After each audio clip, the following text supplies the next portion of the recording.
Vem cá, deixa eu puxar a nossa conversa um pouco para os Estados Unidos. Pois é. Vê a mesma coisa à cabeça. Donald Trump voltou ao governo americano. A primeira pergunta é: o Trump é um Bolsonaro americano? Você acha que existem similaridades suficientes nele? Olha, eu diria que o Trump é um populista e tem similaridades grandes com o Bolsonaro. Agora, tem outras similaridades com o Lula também. O Bolsonaro hoje fez um tweet lá atacando o presidente do Banco Central, dizendo que o presidente do Banco Central americano é horroroso, tinha que já ter baixado a taxa de juros, que não vê a hora do mandato dele acabar. Quer dizer, exatamente a mesma coisa que o Lula ficou fazendo assim. Então, eu acho que os populistas eles têm características que suplantam a questão ideológica, né? E o Trump tem muita coisa do Bolsonaro. Aí sim, eu acho que ele é muito mais parecido com o Bolsonaro, a forma de agir, a forma autocrática. A gente está vendo aí, tanto na questão com relacionamento com os países, na questão relacionamento interno com as faculdades. Ele hoje fez uma medida lá que ele pediu o departamento, o Homeland Security, eu não sei, é o departamento de segurança interna, né? Ele está numa briga lá com a sociedade, com Harvard, com a Universidade de Harvard, e diz o seguinte, que pode ser que ele acabe com autorização para alunos estrangeiros lá, se eles não abrirem as declarações, quer dizer, claramente fazendo um cerceamento, a chantagem à universidade privada americana, né? Pois é, você percebe o Trump como uma ameaça à democracia americana? Certamente. Eu acho que o Trump tem um problema de uma ameaça, vamos dizer, a nossa ordem mundial econômica, né? A gente está vendo isso, assistindo isso nos mercados, a forma como ele tem feito. Então, um problema de perda de credibilidade nos Estados Unidos, expresso nos números, nos ativos, e um caráter muito autocrático na sua forma de atuar. E, na minha avaliação, o preocupante é que você não tem um contraponto a ele. Quer dizer, ele está com uma equipe, e aí muito parecido com o Bolsonaro, que aceita e diz amém a tudo. Acho que o Partido Democrata está muito fragilizado. Agora o governador da Califórnia começou a se colocar um pouco mais como contraponto, mas assim, é um perigo. Acho que ali é uma situação que a gente nunca imaginou ter nos Estados Unidos, as pessoas terem receio do que pode emitir uma opinião, quer dizer, o que é totalmente incongruente com a ideia de que era um presidente liberal, né? Mas claro, é um fato. E ainda nessa linha, aí entrando muito na sua seara profissional, tanto como gestor de empresa, como alguém que trabalhou boa parte da carreira no setor financeiro. Olhando para o mundo, de repente esse Estados Unidos mercantilista, que acha que a relação comercial tem que ser pensada de país em país e sempre na base da soma zero, que por um lado, uma maneira muito primitiva de se pensar, né? Exato. Mas independentemente de ser primitiva, são os Estados Unidos, quer dizer, é o país que promoveu, a partir do pós-guerra, o sistema econômico que nós temos no mundo, de mútua cooperação, de multilateralismo e de abertura o máximo possível dos mercados. Quando os Estados Unidos assumem esse papel de fechar o seu mercado e comprar várias brigas país a país, o quanto que você acha que eles põem o mundo em risco? Olha, assim, bastante, porque, primeiro, né, os Estados Unidos sempre foi o porto seguro. Quando você tinha alguma crise, todo mundo corria para comprar dólar, era a moeda segura. E hoje isso não está mais acontecendo. Foi impressionante como, em tão pouco tempo de governo, normalmente quando você havia uma saída das operações de renda variável, de bolsa, você tinha uma demanda de títulos do governo americano. Agora você tem tido queda dos ativos de renda variável e queda dos títulos do Banco Central. Aliado a isso... Do Fed, você diz? Do Fed.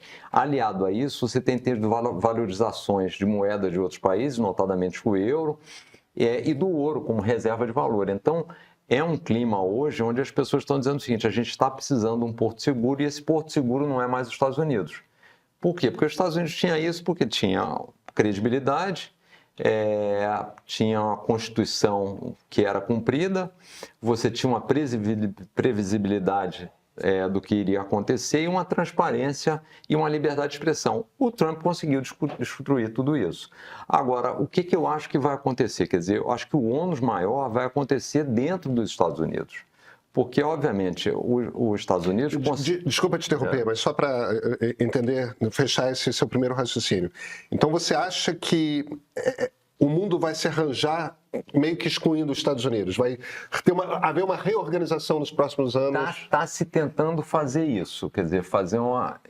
Agora, é difícil porque, como você bem falou, quer dizer, os Estados Unidos foi preponderante, construiu isso durante muitos anos, então não é de uma hora para outra que você... E tem o poderio militar. Então, assim, é difícil você construir algo equilibrado. A comunidade europeia está tentando fazer isso, quer dizer, ao mesmo tempo fazer mais investimentos, se armar um processo de defesa, mas assim, eu acho que ainda está muito difícil a gente saber para que lado vai, mas está todo mundo dizendo o seguinte, bom, não dá mais para contar, não é um parceiro confiável, nem para eu fazer negócios, nem para eu colocar meus investimentos. Até é interessante que até o próprio turismo, né? Os Estados Unidos, eu estava vendo esses dados recentes, caíram aí 10 a 12% o turismo de pessoas da Europa, de outros países em relação aos Estados Unidos, depois nesses últimos 30 a 60 dias. Quer dizer, as pessoas não querem ir para os Estados Unidos, estão evitando isso. E aí, no lado, agora o que eu acho que pode acontecer, né? Assim, obviamente que a grande produtividade americana, o fato dos preços de ser competitivo, era a ideia dos Estados Unidos estar nas cadeias globais, buscar eficiência, buscar produtividade, fazer o que cada um faz melhor. E a ideia do Trump, com essa postura mercantilista, é destruir isso. Quer dizer, eu vou fazer aqui e é impossível. Os Estados Unidos têm o primeiro grande problema, que não tem mão de obra disponível. Não tem mão de obra para fazer uma série de tarefas. Isso vai encarecer o preço dos produtos, vai fazer com que as empresas que têm como maior custo a mão de obra comecem a reduzir esse custo, ou seja, demitindo gente. Eu acho que isso tende a ter um processo de aumento de preço, um processo recessivo. O Fed já apontou ontem que com todas essas incertezas nos Estados Unidos e por isso a raiva do Trump, eles não vão baixar juros. Então é um cenário muito ruim que vai fazer com que o povo americano logo comece a ver que está comprando menos coisa, que o financiamento para comprar casa própria, as taxas estão muito elevadas, o seu patrimônio que estava basicamente na bolsa, lembrando que o povo americano é o que mais investe em bolsa de valores no mundo, 55% dos americanos têm ações. Essas pessoas vão dizer, isso não está funcionando, e eu acho que isso vai fazer alguma reação ao Trump e vamos ver se isso muda. Agora, a credibilidade dos Estados Unidos, o retorno da credibilidade, eu acho que só acontece com um novo presidente. Acho muito difícil o Trump, por todas essas inconstâncias, incertezas e pela forma como ele atua, ser capaz de retomar essa credibilidade, que é aquela história, se demora anos para construir e destrói muito rápido, né? Não? A questão é, você está falando de um rearranjo mundial, a gente está falando do maior mercado consumidor do mundo. Então, não é uma tarefa simples. Não. Os Estados Unidos não tem como substituir a produção que eles importam, não tem como trazer essa cadeia de produção global, mas ao mesmo tempo o resto do mundo não tem como encontrar um consumidor desse tamanho. Independentemente da questão militar. Nós estamos pensando aqui, a gente fala em questão militar, fala em Rússia, etc., mas os Estados Unidos não tem um conflito militar iminente em nenhuma frente. A discussão é estritamente econômica.